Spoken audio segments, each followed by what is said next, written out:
Bismillahirrahmanirrahim. Assalamualaikum warahmatullahi wabarakatuh. Perkenalkan, nama saya Nura Sinuddin dengan NIM 10400121118.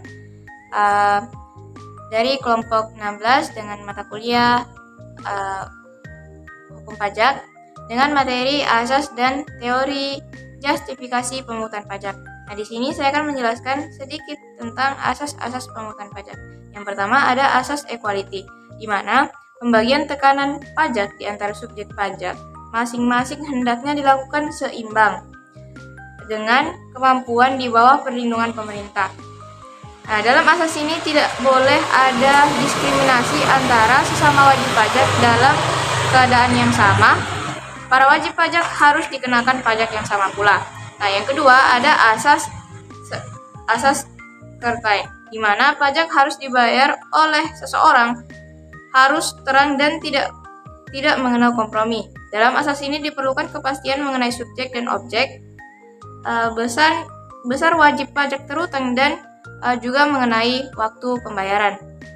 Kemudian yang ketiga ada asas convenience of payment, bahwa pajak hendaknya dipungut pada saat paling baik bagi para wajib pajak, yaitu pada saat sedekat mungkin dengan diterimanya penghasilan yang bersangkutan.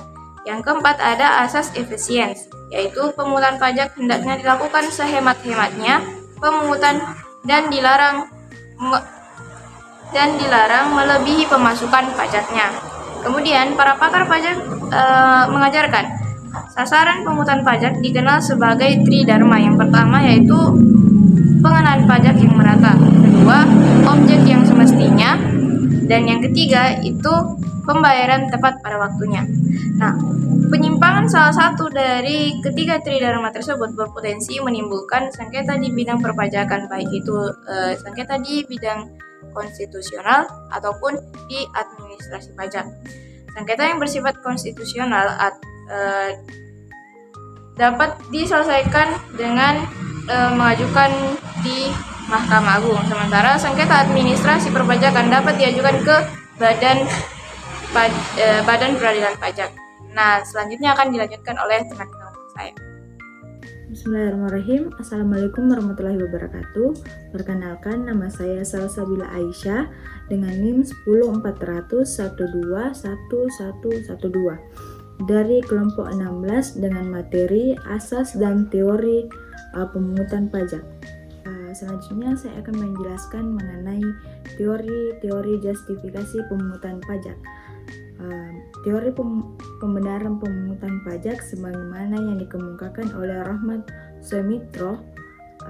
Rahmat Sumitro memberi jawaban bahwa dalam literatur dalam pemungutan pajak terdapat beberapa teori tentang pembenaran pajak, sebagaimana yaitu yang pertama teori asuransi.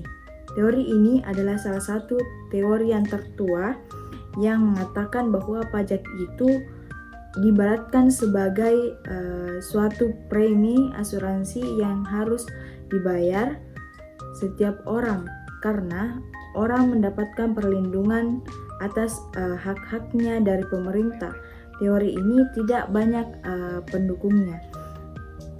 Teori yang kedua yaitu teori daya pikul, di mana setiap orang wajib membayar pajak sesuai dengan daya pikul masing-masing.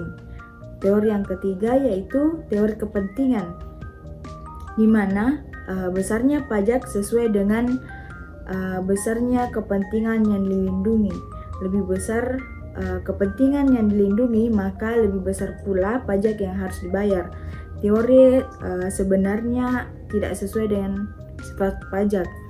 Oleh karenanya teori ini tidak mendapatkan penganut yang berarti. Teori yang keempat yaitu teori daya beli. Teori ini diibaratkan sebagai pompa yang menyedot daya beli seseorang atau anggota masyarakat yang kemudian dikembalikan lagi kepada masyarakat. Jadi pajak dari masyarakat dikembalikan lagi kepada masyarakat. Teori yang kelima yaitu teori kewajiban pajak mutlak. Teori ini didasarkan pada organ teori dari Otto van Gerke yang mengatakan bahwa negara itu merupakan suatu kesatuan yang di dalamnya setiap warga negara terikat. Adapun teori yang terakhir yaitu teori pembenaran pemungutan pajak. Menurut falsafah Pancasila yang mengandung sifat kekeluargaan dan kegotong royongan, pajak adalah salah satu bentuk kegotong royongan yang sudah hidup dalam masyarakat Indonesia, yang hanya perlu dikembangkan dan dilanjutkan. Mungkin itu saja dari saya. Sekian, wabillahi taufiq wal hidayah. Wassalamualaikum warahmatullahi wabarakatuh.